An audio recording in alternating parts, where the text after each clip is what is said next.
himself known because we're following hard on the heels of the doctrine that God is unapproachable. He dwells in darkness. He reveals himself at his own pleasure. We are not the ones who sit in authority. We cannot book him or schedule him. He comes like the wind, and there's no controlling that. So we saw, first of all, in our last study, that we can't know him. He's too far beyond us. And there's 4 reasons. 3 of them were in God, and 1 of them was in us. Can anyone give me one of the reasons in God that we cannot know him? He's infinite. He's infinite. That's one of them. Another one? Unapproachable light. Okay, he holds himself away. Yeah, he decides when to reveal himself. It's his will, not ours. Number 3? Okay, we can't see him. That was part of it. What was it now? I'm just drawing a blank. We have sin. He is above us, the 2 circles. And then we have sin as number 4. Then we looked very quickly at 10 reasons that we need to know God. And then we closed the last lecture with 2 different kinds of knowledge of God. Now, I mentioned that Calvin said the 2 kinds of knowledge have to do with quantity. God is a creator and God is a redeemer. Some people know God made the world, and other people follow this. They know more facts about God. It might be like this in Calvin's view. Here's the bottle. And some people have this much knowledge about God. They know that he is the creator. Calvin's view would be, some people have that much in the bottle, but other people, they have the bottle filled up. They know that God is the Redeemer. So in Calvin's view, some people have a little bit, but other people have a lot. What I was focusing on was rather not the quantity, but the quality. What kind do you have? And if I could draw nicely, I would draw 2 cars up there. I would draw a Skoda Koro from 1974 that has been beaten and abused and wrecked 100 times. It has been abused to the point that it barely rolls. And then on the other side, you have a 2022 what? Land Cruiser, or whatever you like. And if I could draw it, I would put 2 cars up here. What is that? 2 cars up there. That's the Ford. and this side would be distinguishing the quality. We're looking at the knowledge of God according to the quality. Do you have the kind of knowledge about God that loves and adores and rejoices in God? Or do you have the kind of knowledge of God that secretly hates him? That hearing teaching like this is heavy, hard, boring, disinteresting. In fact, it even makes you angry a little bit. Though you sit there so nice. Conrad Mbewe, the preacher from Zambia, said, many American missionaries, when they are evangelizing, they think they've made a convert. Because the African man says, yes, yes, yes, I want your Jesus. But inside he is saying, no, no, no. On the outside, you have that face that looks calm like a lake. But inside, you're saying, when can we get done with this? And maybe you don't even realize the reason you have those feelings is because the quality of your knowledge of God is like an enemy. You see, enemies don't realize that they are enemies. Satan, 2 Corinthians 4:4, the God of this world has blinded the minds of those who do not believe the gospel, so that they cannot believe.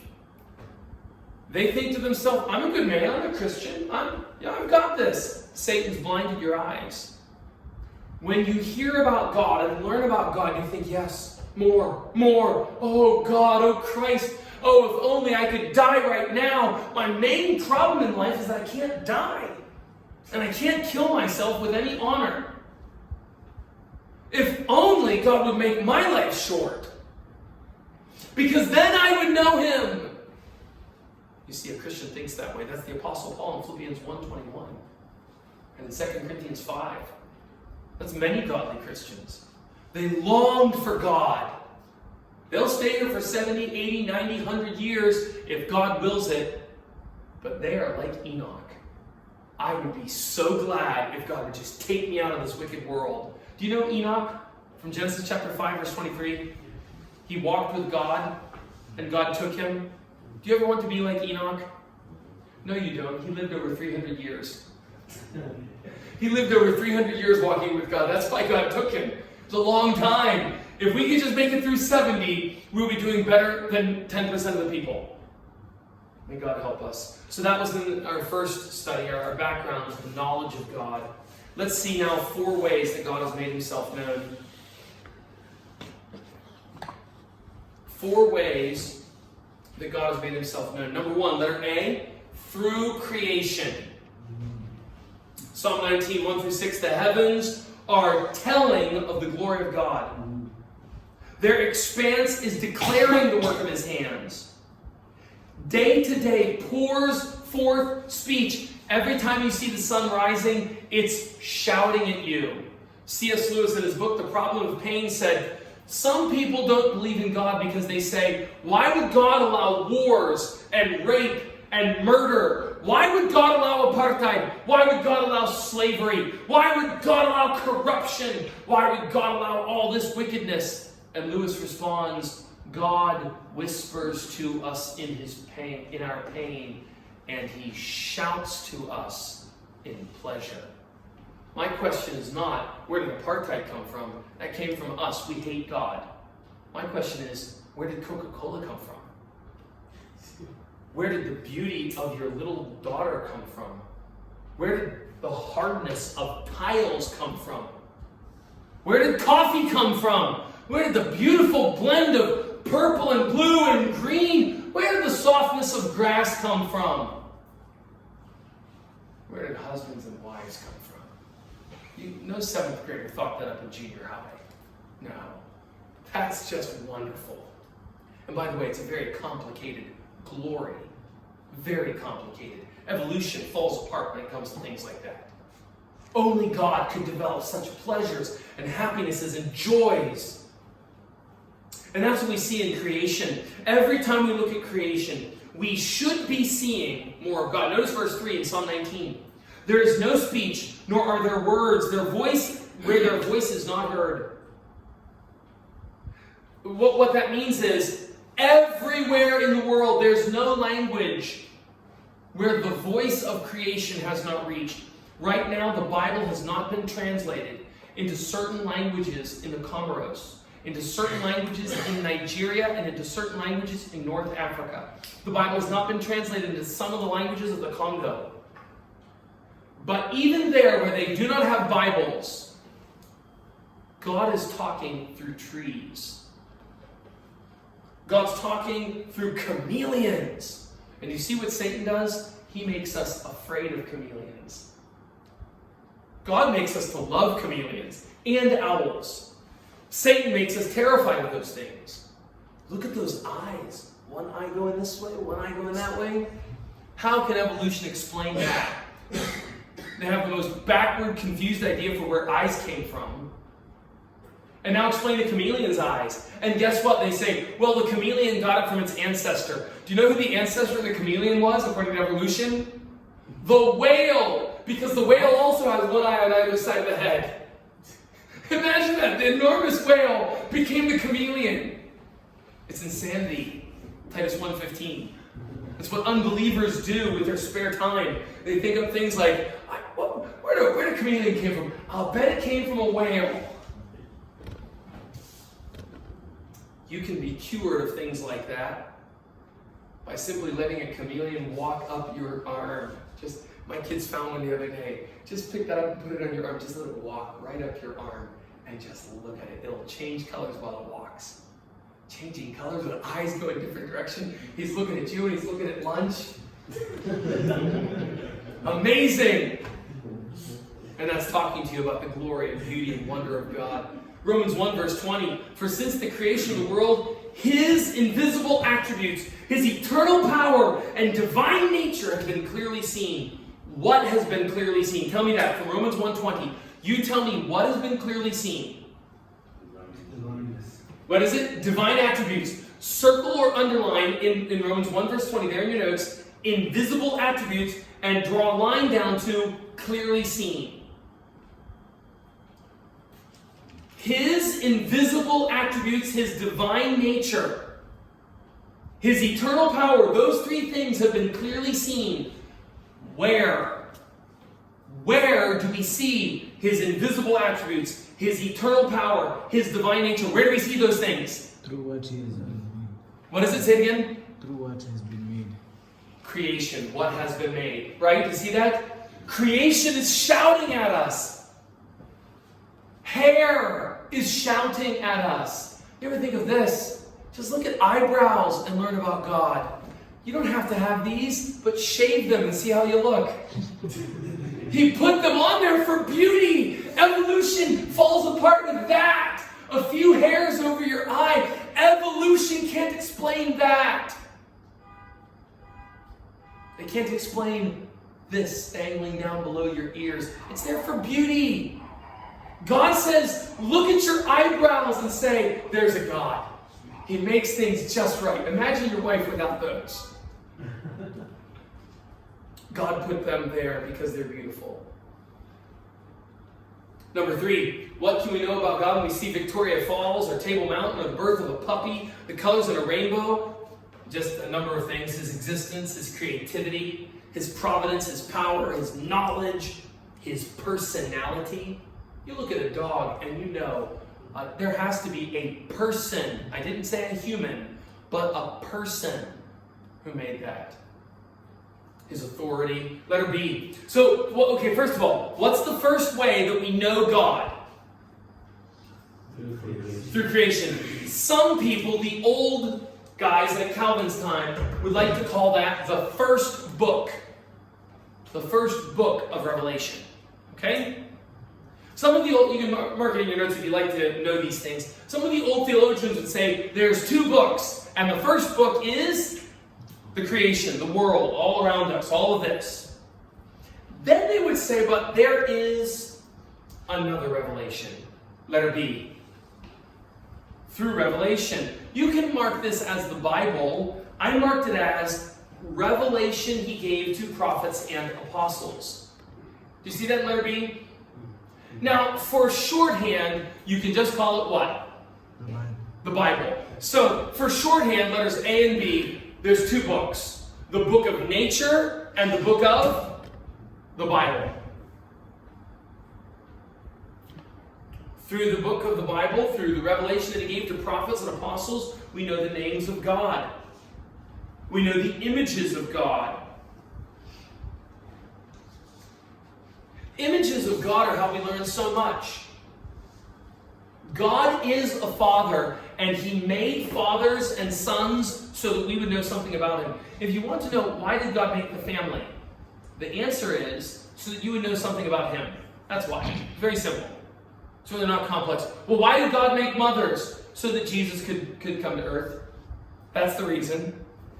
You say, well, that pushes women into a corner. Pushes them into a corner. It pulls women into the front of all history. The greatest of everything God did was making Jesus a man. And women stand right in the center of that. He made women to do that. He made men. They could be a picture of who He is. No, these are amazing images about God. This comparative language, this imagery by which we know God is so vital. Can I just give you a footnote here? Have any of you heard of the movement called Black Lives Matter? Have you heard of that? On the Black Lives Matter website, which they just removed, but Vadi Bakum, an excellent preacher, wrote a fantastic book called fault lines where he blasts Black Lives Matter. Voddie Baucham is a black, large American preacher with 9 kids. He moved to Zambia after starting a very large church, or pastoring a large church in America, with a lot of blacks and a lot of whites. And they made him the pastor. He preached there for a number of years, moved to Zambia, and then he just wrote a book that came out, and a friend sent it to me because he's the greatest friend, and if you want to be a good friend, send me books. He gave me Fault Lines, and I read that book, and Voddie Baucham completely defeats Black Lives Matter. And one of the things he says, among many other things, is when Black Lives Matter was becoming popular, they began a website. On their website, they said, "We are dedicated to the destruction of the nuclear family." What is the nuclear family? One father, one mother, their direct children. That's the nuclear family. What did Black Lives Matter say we want to destroy? That. Why? Why would you want to? If your main goal is to promote Black lives, what possible good could come to you by destroying the nuclear family? Here's a black man who wants to marry a black girl and have black children, and Black Lives Matter says, "I will destroy that at all costs." Why would they do that? Well, let's even say this. Here's a white man with a white woman and white children. Why would Black Lives Matter say, "We must destroy that"? Or here's a white man with a black wife and mixed colored children. Why would Black Lives Matter say, "I will destroy that"? The answer is so simple. We learned it in the last lecture. They hate Jesus, and it's just peeking through the cracks there. Hey, they took that part out of their website, but don't be bothered.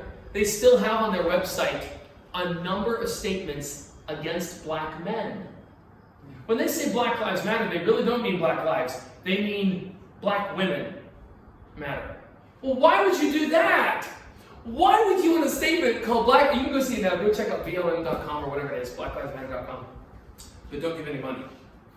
On their website, they've got this. Why would they make, even to this day, why would they make negative statements about black men? Because they really don't care about black lives. They care about overthrowing anything that even smells like Christianity. And manhood smells like a father or his son. And there's one father and one son, and it's in the book, and you can't change that.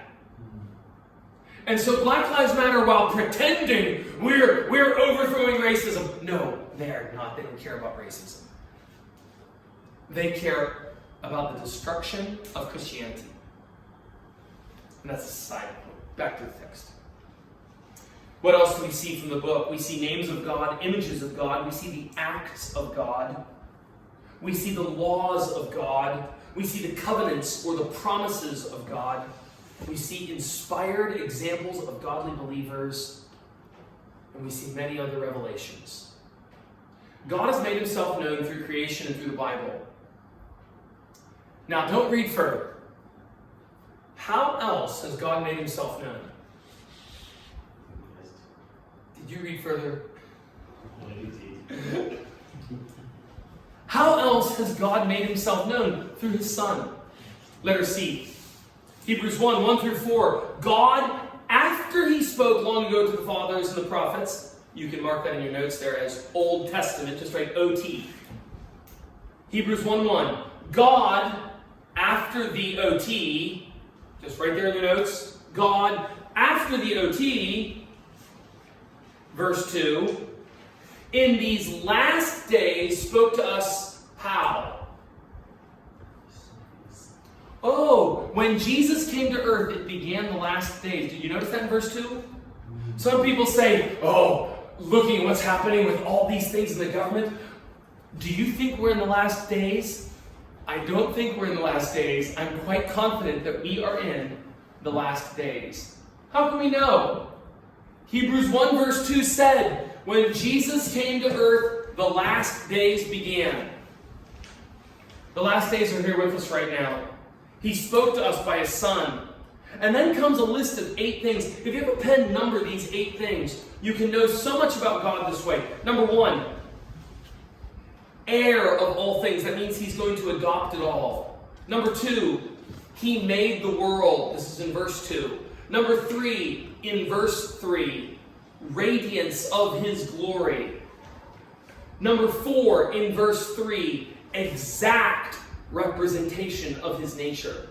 Number 5, in verse 3, upholds all things by the word of his power. Number 6, in verse 3, made purification of sins. Number 7, in verse 3, sat down on the right hand of the majesty on high. By the way, there is a Greek manuscript variant that on number 6, made purification of sins, there's one word added in certain Greek manuscripts that allow it to say, made purification of sins by himself. That's in the older text. Made purification of sins, and he didn't need any help. That's amazing. These are the things we see about God from his revelation of his Son. Look at number 2, John 1:18. No one has seen God at any time. John 1:18. You haven't seen him, but the only begotten God. By the way, that's one of the times, there's about 6 of them in the New Testament, when the Greek word theos is applied to Jesus Christ. So if you ever talk to a Jehovah's Witness who says, Jesus is not God, there are at least 6 times, even in their Bible, and I have one of their Bibles here, even in the Jehovah's Witness Bible, there are a number of times where the Greek word theos means God. Theos, God. The Greek word for God is applied directly to Jesus. One of them is right here, John 1:18. The only begotten God. Well, who is the only begotten God? That's Jesus, who is in the bosom of the Father. He has explained him. Again, that word explained is the word exegete.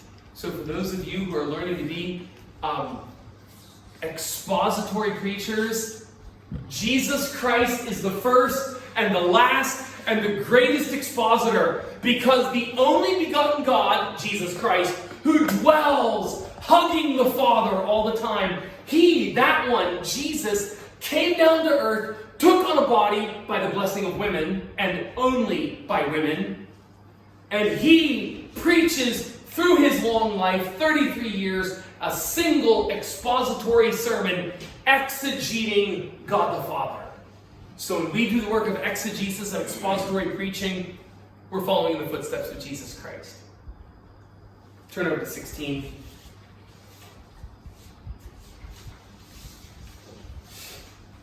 Look at number 4. This is one we must not pass by here.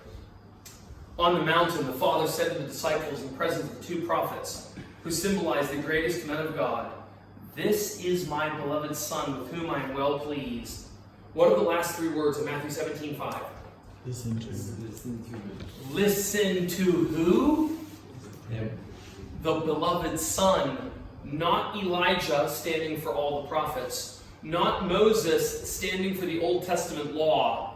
The Old Testament law had its time and place. We are now in the last days. We're not in that time anymore. We're in a different time. The last days are here. So put aside Moses, step aside Elijah, and listen to him. What I have just said to you in those last few sentences is New Covenant theology.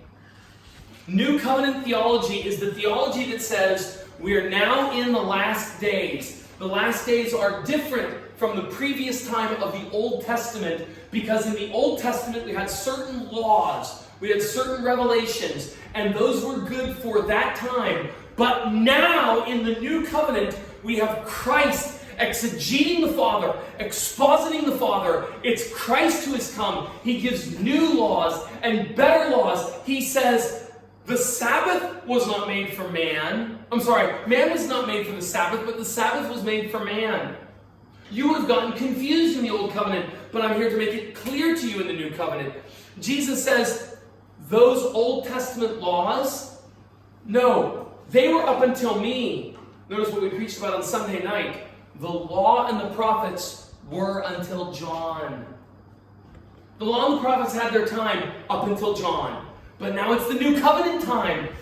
Brothers and sisters, that exact sentiment is expressed dozens of times in the New Testament. that the law and the prophets were up until John. That's New Covenant theology, the idea that we've reached Christ, the pinnacle of all revelation. And with him as our revelation, we now have a casting off of the old covenant, and we have a new looking to Christ. And if you're ever reading Romans or Galatians, if you ever read those letters and you find statements like, we are not under the law, what does that mean? Or in Romans chapter 7, we are dead to the law. What does this mean? It simply means what God told us in Matthew 17. Here's my son, listen to him. And the ones he chose, like the Apostle Paul, handpicked by Jesus Christ. Friends, Numbers 1 and 2 are easy to understand. God spoke in the book of creation.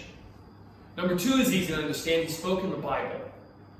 Number 3, that's more glorious, and we often overlook it. He spoke in his Son. And did I say number 4? That's number 3. And number 4, through experiences of grace, obedience, love, and judgment. Why did the Israelites sing after they crossed the Red Sea? Why did they sing? Because they had just seen one of his actions. Did God say any words? There wasn't any words. Did they look at creation? No. They saw one of his actions. They saw, we believed him. We walked through. We did it. We trusted in God. And God delivered us. He redeemed us. Here are the dead bodies. By the way, they sing about the dead bodies. There are the dead bodies that are thrown up all around us. That's the women singing about the dead bodies. Those men and women, they were strong in those days. Why do believers sing in Revelation 5? In Revelation 5 verse 9 it says, and they sung a new song, worthy are you to take the book and open the scrolls because you were slain and have redeemed us. What are they singing about? Not words. They're singing about the experience they've had of God's love in their hearts. You see, God even reveals himself to us through the fruit of the Spirit in someone else's life. Let me ask you, have you ever looked at the way another Christian lived and felt like you were being drawn near to God? Have you ever been with another Christian and felt, whoa, that guy really loves the Lord. That guy's near to God. Wasn't that a kind of God speaking to your soul? We even talk that. We will say, wow, God really spoke to me. What do we mean when we say God spoke? Do we mean, Tulani, look at that man. That man is like Jesus. Is that what we mean? We don't mean that. We mean there was some kind of impression on our heart that when I was near that one, I thought, this one is close to God. I think I see just like a mirror. It's a broken mirror, but it's a mirror and it's shining down, bouncing some light into my eyes. That's what we mean. Have you not seen that when your wife tried to forgive you and serve you and love you? Just yesterday, my wife served me some special food. I was out all day. I left at 8 o'clock. I got back at 6 o'clock, and I was exhausted, taking Marius to the hospital back and forth, and I was frustrated because it's not Marius, but different people and the costs of things and moving around, and I was just exhausted and frustrated, and I got home, and you know what my wife did? She not only prayed for me, she made me a really nice meal with super soft cinnamon rolls. You don't know what cinnamon rolls are. Those are American glory. These soft rolls with cinnamon and chocolate chips inside and this icing over the top. And she served that to me with ice cream. With ice cream. And you know what? I thought, oh, thanks, Amy, thanks. And I take it and eat it. And then later on in the night, I say, how was your day? And she says, I am so exhausted. Oh, it was a hard day. Oh, you mean I wasn't the only one having a hard day? Here I am thinking about who? Me. My wife was thinking about how can I serve him. She teaches the kids, she does the cleaning, she does the cooking, she does all that. She gets done, she says, I have been rushing around since I got up at 6 o'clock. Oh, I've been rushing since 8 o'clock, so you beat me.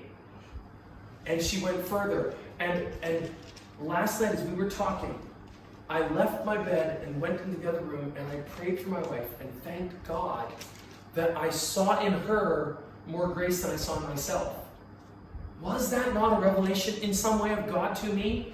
Through the grace that He had given to her?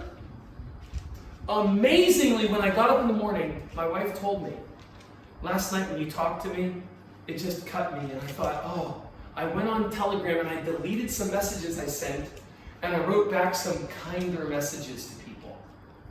And I thought, I didn't think I had any grace in me yesterday, but God must have been answering my prayers and answering her prayers and putting grace in me and challenging her and blessing her through the grace in me, while I'm thinking, I have been such a fool and I've been given the greatest wife in the history of wifedom. And God was speaking through each of us. And I give that example from yesterday because if you will open your eyes, and if you're a member in a godly church, you'll probably see things like that everywhere. And if you're not a member of a godly church, I can't give you a better sales pitch to join. If that doesn't make you want to join a godly church, I'm out of options.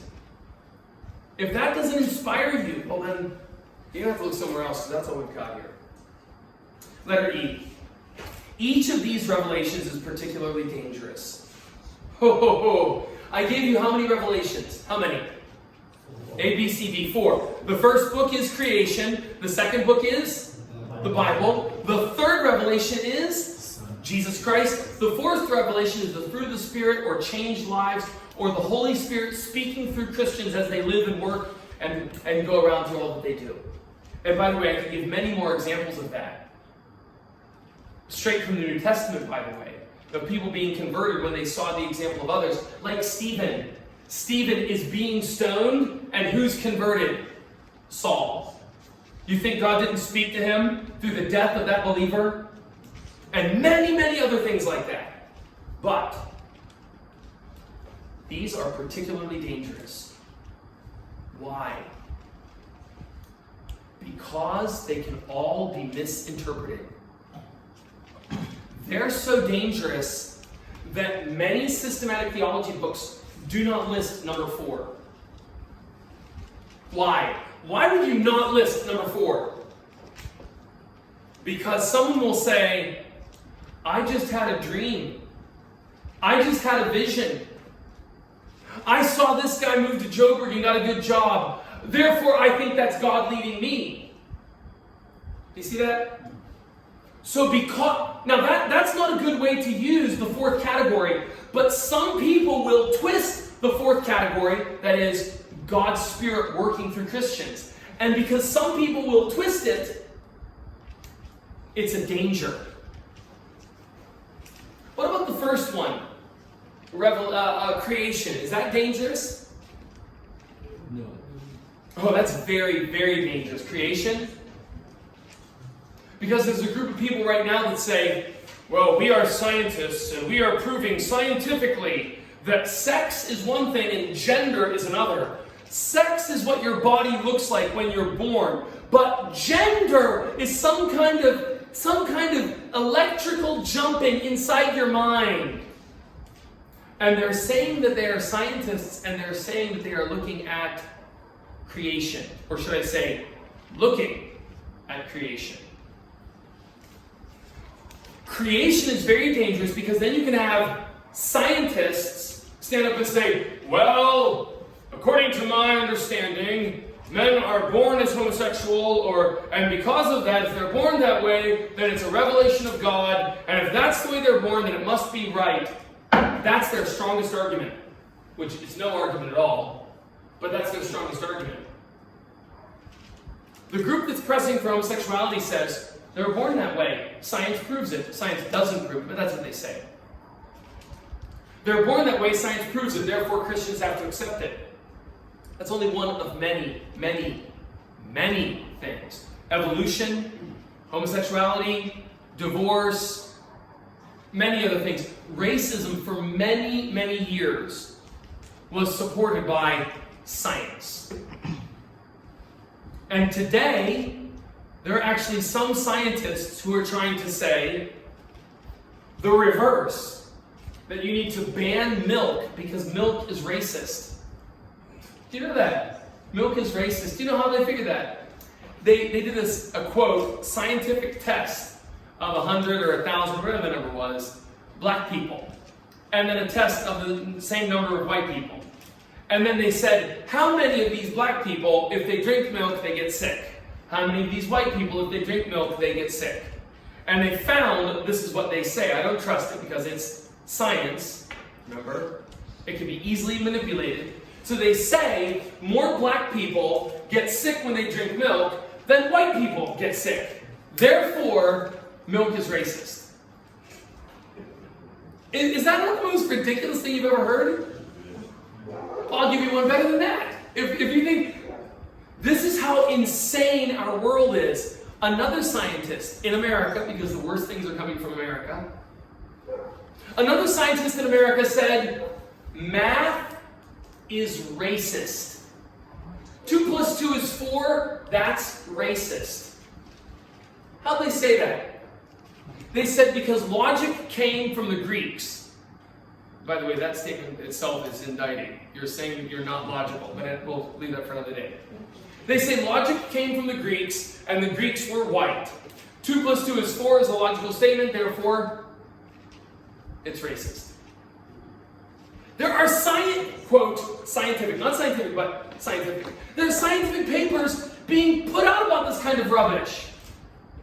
Just like 100 years ago, they said, black people aren't people, therefore we can kill them. It was rubbish then, and it's rubbish now. So, do you see, that's the second way. Any one of these revelations can be twisted. What about the Bible? The Bible's not dangerous, is it? The Bible is terribly dangerous. The popes supported the Inquisition with the Bible. The Inquisition was the time in Europe when Spain and a couple other areas attempted to kill all the Christians who believed in the 5 solas. Bible alone, Christ alone, faith alone, grace alone, to God alone be glory. The Inquisition was hundreds of years when whole governments would kill you if you believed those 5 things. Where did they get that from? They found verses in the Bible. They were wrong, they were misinterpreted, but they found verses in the Bible to do that. So I say that to say, all of these revelations can be dangerous. Some people have misused any of the revelations. But just because people have misused the revelations does not mean that they are valid. They are still valid even though they've been many times misused. Let's close tonight with 18 ways to know God. We'll just read through these. This is really an amplification of Sunday night's sermon. They just happen to go together. 18 ways for you to know God. Practical steps. Read the Bible each day consecutively until you have finished each book.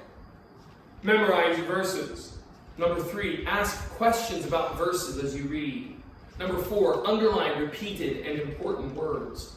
Number 5, pray for understanding and a quick interest. Number 6, obey the commands that you do know.